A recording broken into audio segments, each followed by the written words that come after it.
Malik Willis is officially a Tennessee Titan, drafted in round number 3, pick number 86. And I think this is an absolute perfect pick for the Tennessee Titans because the scenario that we're in right now, we still have Ryan Tannehill for a couple more years.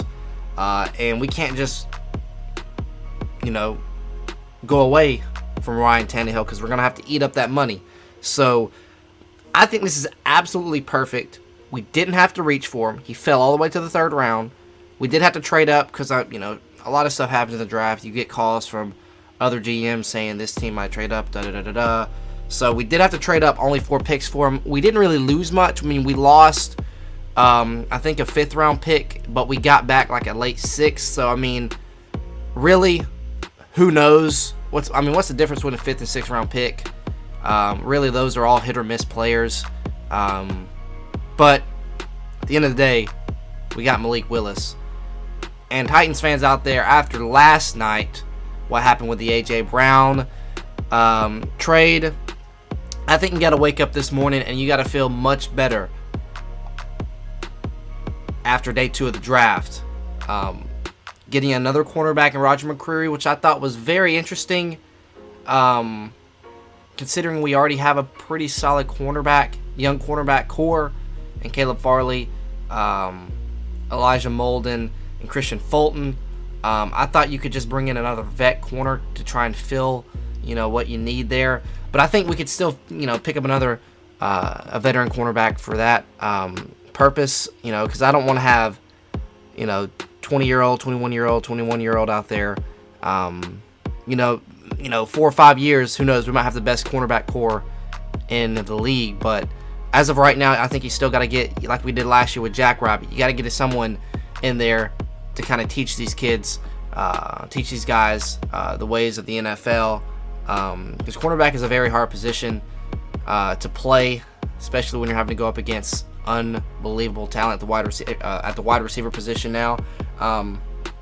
But yeah, Roger McCreary at pick 35, and then at pick 69, we went with an offensive tackle from Ohio State, who looks pretty solid. A guy that was projected to go a lot higher, or a lot lower, I should say, in the draft. Or I should say just earlier in the draft. He should have gone earlier in the draft. So we were able to get him, and I like that pick a lot. I thought we were going to go offensive line at pick 35. The Roger McCreary thing is very interesting, but at the same time, you can understand, considering we are kind of in need of a cornerback. Really, the only hole that is really there on the defensive side of the ball is cornerback. So I don't mind that pick. But then you got 69 offensive tackle. Love that pick. Got to have another offensive tackle to get in here. Again, Dylan Radins kind of showed some promise against San Francisco last year on that Thursday night football game, going up against Nick Bosa the whole game, and pretty much Nick Bosa didn't do much at all. So Radins has some promise.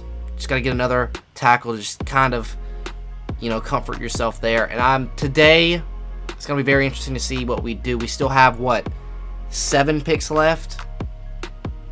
7 or 6 picks left in the last 4 rounds. So, yeah, I'm really liking how the draft has turned out, other than the A.J. Brown trade. But as stuff comes out about A.J. Brown, I'm starting to feel a little better, considering that he kind of lied to Teron Davenport about the number he was offered and the number he was wanting versus the number he said. It's just a lot of interesting stuff about A.J. Brown. Hate to see him go, but at the same time, I think it was a smart move, but we just couldn't pay him. I mean, there's a number floating around, $80 million guaranteed. It's not going to happen. It's not going to happen. But yeah, let's get back to Malik Willis. I think this is absolutely perfect pick just because of the fact that we didn't have to reach for him. He's a 3rd round pick, so if he turns out to be a stud in the NFL, unbelievable steal in the draft, right?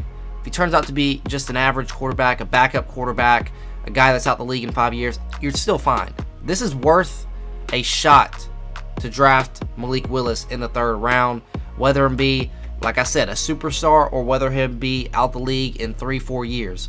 I think this is worth the shot to pick him at round 3 versus if you pick him at round 1, you got to, have him play early.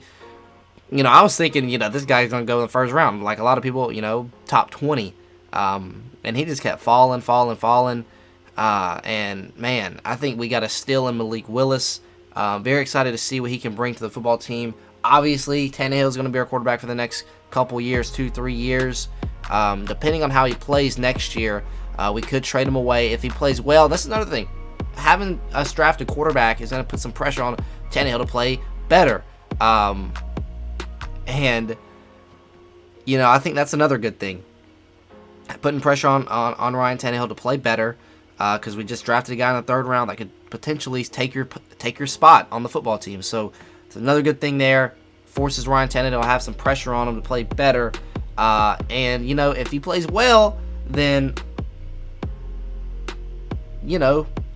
start him next year. Or you could try and trade him away if you like Malik Willis and what he's been doing that past year. If you like Malik Willis and you're going to, want to play with Malik Willis that next year, you could trade Tannehill, get some money back, and kind of build a Monstars type lineup, kind of like we did last year. So if you can free up the money for Tannehill next year, and you like Malik Willis, we're in a perfect situation here. Perfect. I just love this pick. It's an absolute perfect pick. If it goes bad, it goes bad. Oh well, it's a 3rd round pick. If it goes great, you look like geniuses. So I love this pick. That's going to wrap it up. I think we've got, 6 more picks left in the draft. I'll update you guys throughout the day. If there's some picks I like, I might do an individual video, but we'll see. But y'all let me know down below. Titans fans got to be feeling a much better waking up this morning than yesterday morning. So yeah, with that being said, that is going to do it for the video. Hopefully you guys did enjoy. Until next time, I'll see y'all.